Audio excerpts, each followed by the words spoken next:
Walking through the kill zone for food. The 800 deaths at Gaza aid centers explained. 28 countries including Britain, Japan, and a host of European nations issued a joint statement on Monday saying the war in Gaza must end now.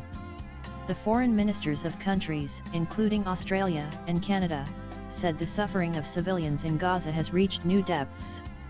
They condemned the drip feeding of aid and the inhumane killing of civilians, including children, seeking to meet their most basic needs of water and food. The statement described as horrifying the recent deaths of over 800 Palestinians who were seeking aid, according to the figures released by Gaza's health ministry and the UN Human Rights Office. How does the process of giving aid work in Gaza? What are the dangers involved? Explained Nan. Hamas triggered the war when militants stormed into southern Israel on October 7, 2023.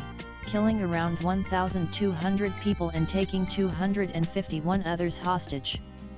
50 hostages remain in Gaza, but fewer than half are thought to be alive.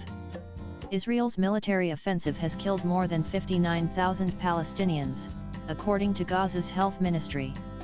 The ministry is part of the Hamas government, but the UN and other international organizations see it as the most reliable source of data on casualties. Nanan. The term drip feeding of aid in Gaza refers to the extremely limited, tightly controlled, and insufficient flow of humanitarian assistance into the territory since the escalation of conflict in October 2023. Aid deliveries have often fallen far below the daily minimum needed to sustain the population, at times dipping to just 1,020 trucks a day, compared to the pre-war average of 500. Humanitarian groups and UN officials describe this as a deliberate restriction, accusing Israel of using aid as a tool of political pressure, while Israel cites security concerns over aid diversion by Hamas. The result is a humanitarian system that delivers just enough to avoid total collapse, but not enough to prevent widespread hunger, disease, and death.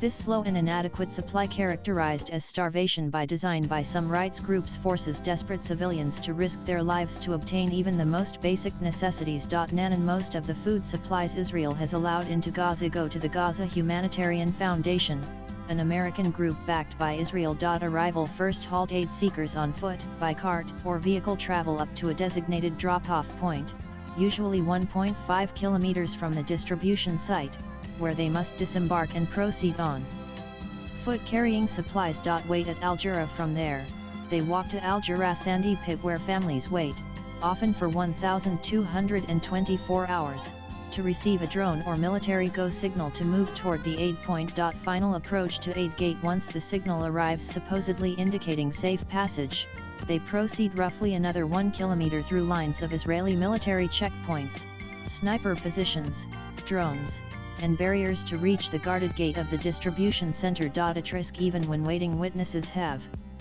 reported fire near or into Al Jura even before the signal is given, endangering crowds gathered for hours hoping for sustenance. Nanan. Thousands of people who have waited for hours, often overnight, in Al Jura or nearby dunes begin sprinting toward the distribution gate to ensure they get aid before the supplies run out, often causing stampede. To reach the gate, people must cross 5,001,000 meters of exposed terrain. This area is often surveilled by Israeli drones, surrounded by sniper or observation posts and and with Israeli army checkpoints or trenches. Despite the go signal, witnesses say that gunfire frequently breaks out, either to control the crowd or for unclear reasons.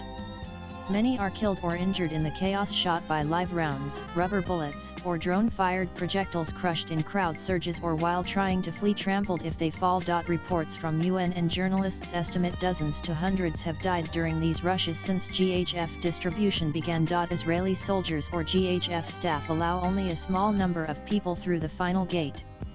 The rest are either turned back or forced to wait again until the next day. Nanan 1. Northern Gaza Governorate Jabalia, Beit Hanoun, Beitlia, Gaza City 2. Al-Maway Khan Yunis Area 3. Deir al-Bala Eastern Central Gaza Zone 4.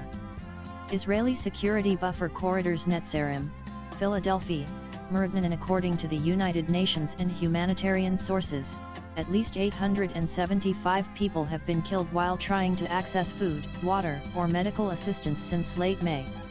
The vast majority, over 670 deaths, occurred near Gaza Humanitarian Foundation (GHF) distribution centers, primarily in Rafah and Khan Yunis. Another 200 fatalities were recorded along aid convoy routes, often due to attacks, stampedes, or exposure. In some incidents, such as a deadly surge at a GHF site on July 16, more than 20 people were crushed or suffocated while scrambling for supplies. Human rights organizations and UN officials have condemned these deaths as the direct result of a broken and dangerous aid system, describing the environment as inherently unsafe and calling for urgent changes to ensure civilian protection. Israel's 21 months of war with Hamas have pushed Gaza to the brink of famine, sparked worldwide protests, and led to an International Criminal Court arrest warrant against Israel's Prime Minister Benjamin Netanyahu. The Israeli government's aid delivery model is dangerous, fuels instability and deprives Gazans of human dignity, the countries said in their statement. The Israeli government's denial of essential humanitarian assistance to the civilian population is unacceptable. Israel must comply with its obligations under international humanitarian law. Israel and US have rejected the criticism. Israel's foreign ministry rejected the statement, saying it was disconnected from reality and sends the wrong message to Hamas. Hamas is the sole party responsible for the continuation of the war and the suffering on both sides, Foreign Ministry spokesperson Oren Marmerstein posted on X. U.S. Ambassador to Israel Mike Huckabee also rejected the statement from many of America's closest allies, calling it disgusting in a post on X and saying they should instead pressure the savages of Hamas. Germany was also notably absent from the statement. Swipe left for next video. Israel and Hamas have been engaged in ceasefire talks, but there appears to be no breakthrough, and it's not clear whether any truce would bring the war to a lasting halt. Netanyahu has vowed to continue the war until all the hostages are returned and Hamas is defeated or disarmed. With agency inputs, latest blogs.